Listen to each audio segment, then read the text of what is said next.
Imperialism یا سامراج سرمایہ داری کی آخری شکل یا انتہائی شکل ہے. میں سمجھتا ہوں کہ گلوبلائزیشن آج کے عہد میں سامراج کی ایک نئی شکل ہے. گلوبلائزیشن ہے کیا؟ یہ عالمی سطح پر سرمایہ داری کو ایک زیادہ منظم انداز میں پیش کرنے کا نام ہے. سامراج یا امپیریلزم تیسری دنیا کی لوٹ مار کا نام ہے. روایتی طور پر یہ مغرب نے جو کلونیل دنیا کی لوٹ مار کی اور جو ان کے آپسی جھگڑے تھے 20ویں صدی کے شروع میں، جس کو انٹر امپیریل ریولری کا نام دیا، جو کلاسیکل مارکسسٹ تھنکرز تھے لینن یا بخارین یا روزا لکسمبرگ نے، آج ہمیں اس سے ایک مختلف صورتحال درپیش ہے جس میں مغرب کی طاقتوں نے آپس میں اختلافات تو ختم کر لیے ہیں، لیکن ویسٹ ورسز ریسٹ والا سلسلہ بھی جاری ہے اور تیسری دنیا کی لوٹ مار کا، سرمایہ دارانہ استحصال کا جو ایک نیا ہتھیار ہے، اسے گلوبلائزیشن کا نام دیا گیا ہے. دونوں کا بنیادی عنصر استحصال ہے، دونوں کا بنیادی عنصر تیسری دنیا کی لوٹ مار ہے. تو میں سمجھتا ہوں کہ ان دونوں میں کوئی فرق نہیں، یہ دونوں ایک ہی چیز ہیں. اگر ہم اقتصادی سطح پر دیکھیں تو ہم دیکھتے ہیں کہ کسی حد تک گلوبلائزیشن اب انسٹیٹیوشنز کی شکل اختیار کر رہی ہے. اس کی ایک شکل تو عالمی تجارتی معاہدہ ہے جسے WTO کہتے ہیں. تقریباً دنیا کے سبھی ممالک ایران یا نارتھ کوریا کو چھوڑ کر اب WTO کے رکن بن چکے ہیں. اس کے ذریعے جو ٹریڈ اینڈ ٹیرف کی سرحدیں تھیں ان کو ختم کر دیا گیا. پھر کچھ دیگر ادارے ہیں جو WTO کے تحت تو نہیں کام کر رہے لیکن اس کے پیرالل کام کر رہے ہیں، جو ہمیں جو WTO سے پہلے سے موجود تھے. G7 ہے، اب G21 اور ایک سیریز پوری چل رہی ہے.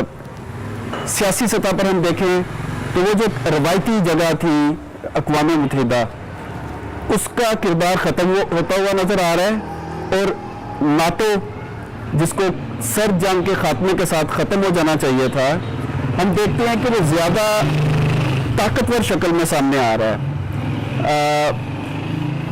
یورپین یونین کی شکل میں کسی حد تک ایک سیاسی نظام نے جنم لیا ہے.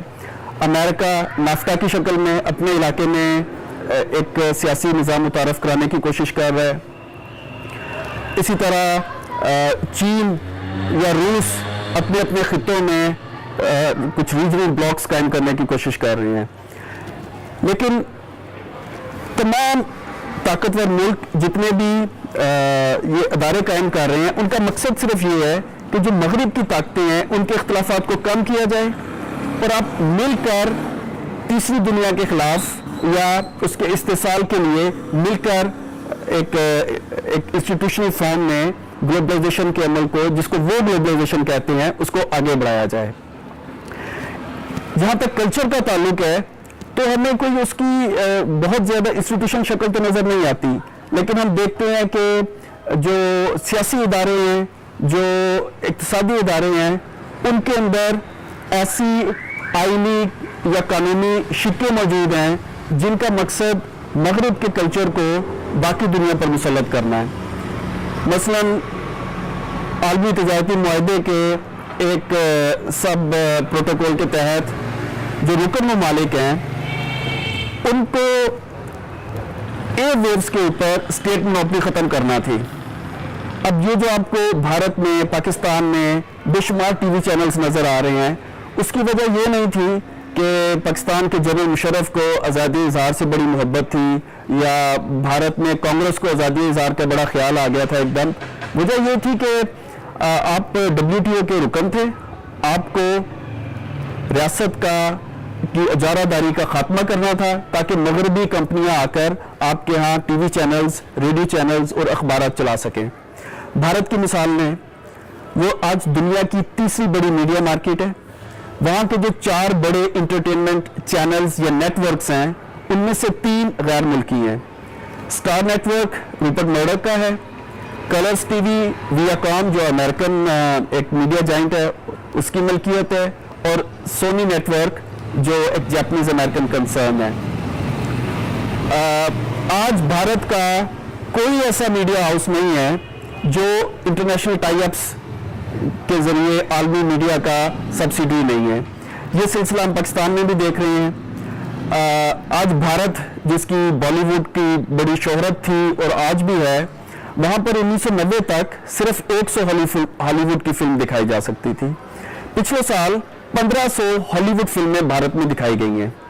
अब अमेरिका और हिंदुस्तान मिलकर फिल्में बना रहे हैं। ये ज़्यादा अरसा नहीं लगेगा कि बॉलीवुड हॉलीवुड का जूनियर पार्टनर होगा।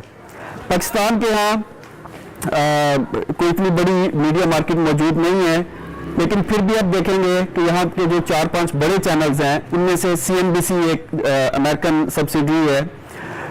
हमारा एक जो बड़ा मीडिया हाउस है एक्सप्रेस, उन्होंने इंटरनेशनल हेराल्ड ट्रिब्यून के साथ अपने अंग्रेजी अखबार का टाई अप किया है। आलमी सतह पर आप देखें तकरीबन 100 बड़ी मल्टीनेशनल्स हैं जो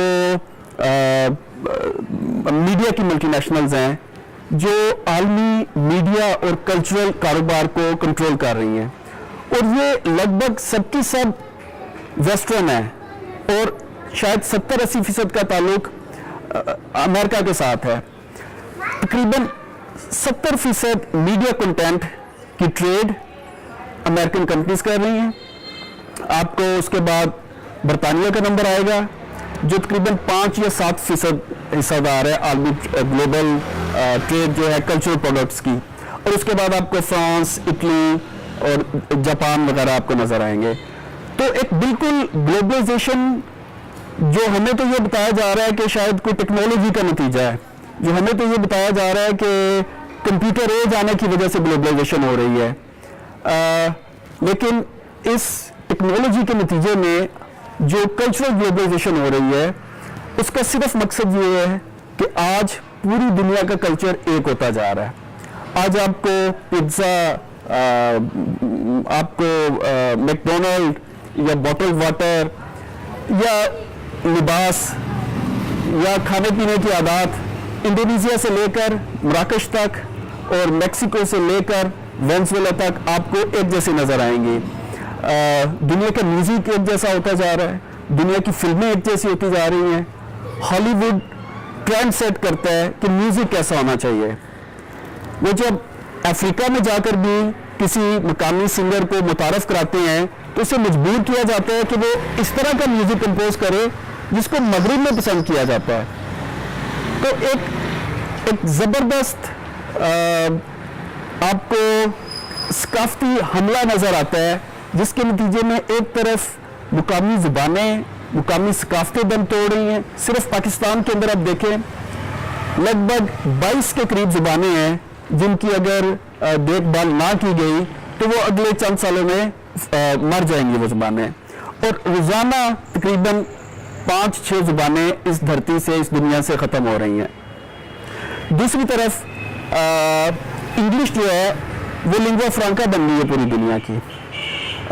आप जितनी मर्जी तफसीलात में चले जाएं, आपको हर शोबे में अदब से लेकर जुबान तक, म्यूजिक से लेकर फिल्म तक और आर्ट, हत्ता के जो मजहबी रसूमात हैं वो भी एक जैसी होती जा रही हैं।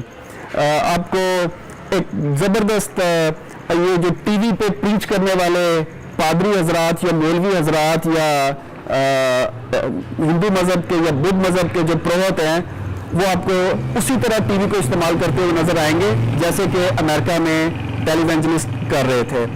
हिंदुस्तान या पाकिस्तान की लस्सी ड्रिंक तो दुनिया में कहीं एक्सपोर्ट नहीं हो रहा, लेकिन कोका कोला या पेप्सी कोला आपको वजीरिस्तान में बिकता हुआ नजर आएगा। वहाँ पे आपको या ड्रोन्स नजर आते हैं या कोका कोला नजर आता है। आपको वहाँ पर सड़क और बिजली नजर नहीं आते। वहाँ पर आपको मल्टीनेशनल्स की चीज़ें बिकती हुई नजर आएंगी। वहाँ पर आपको ग्लोबलाइजेशन, जिसको ये कल्चरल ग्लोबलाइजेशन कहते हैं, उसके तमाम अनासर नजर आएंगे। लेकिन जो इंसानी जिंदगी के मेयार को बुलंद करने वाले एलिमेंट्स हैं, स्कूल है, हस्पताल है, सड़क है, या अमनो अमान है वो वहाँ पर मौजूद नहीं है। तो ये जो कल्चरल ग्लोबलाइजेशन है, इसके बारे में मैं थॉमस फ्रीडमैन का एक कोट यहाँ पर देना चाहूँगा, जो अमेरिका के बड़े मशहूर लिबरल कालम निगार और दानश्वर हैं। उनका ये कहना है कि मैकडोनल्ड F-16 के ऊपर बैठकर आपके यहाँ पहुँचता है। ये है इनकी कल्चरल ग्लोबलाइजेशन। तो दुनिया में कल्चर एक सी शक्ल इख्तियार करता जा रहा है। ये तो उसका एक एस्पेक्ट है। जो उससे ज़्यादा ख़तरनाक एस्पेक्ट है वो ये है कि इस सारे खेल के नतीजे में पैसा तीसरी दुनिया से निकलता है और वो वेस्ट के हेडक्वार्टर में पहुंच जाता है।